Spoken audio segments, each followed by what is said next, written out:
When God created Adam and Eve and also created the tree of the knowledge of good and evil, and then He created the serpent, didn't God know that Adam and Eve, they were going to sin or make a mistake?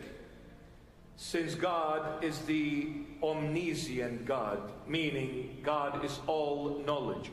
So since God is all knowledge, didn't God know that Adam and Eve, they were going to make a mistake through that serpent? So why, since He knew everything, why did He allow it? Or why did He create it in this way?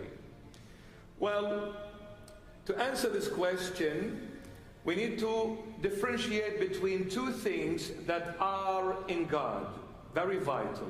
There is the knowledge of God and there is the will of God. What God knows is one thing, and what God wills is totally a different thing. Does God know if I drive fast I'll make an accident? Does God know when I'm going to leave? Does God know what I'm going to do? Absolutely yes. But is it in God's will for me to do that is against His will? Of course not. So God knew that Adam and Eve were going to make a mistake, but it was not in God's will for Adam and Eve to make a mistake. That's why He gave them the option, the choice. We need to understand one thing. God is love. This is what the Holy Bible teaches us all. God is love. Wherever there is true divine love, there must be freedom coexistent with it.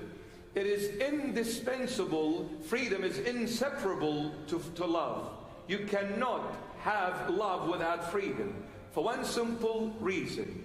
If there is no freedom, how can I then live this love, taste this love, and share this love with people around me? It is the freedom that gives me and allows me to live it, to taste it, and share it with others. So wherever there is true love, there is freedom coexistent with it. Since there is freedom, there has to be choices. There has to be more than one path. If God gave me only one path and said, this is it, He has deprived me from my freedom. I am no longer free. I am being forced to do what I probably would not have done. But since God created me on the basis of love, He gave me freedom. With freedom comes choices. With choices, He has to give me the will. It is the will that allows me and gives me the power and the authority to say yes and to say no, even to God.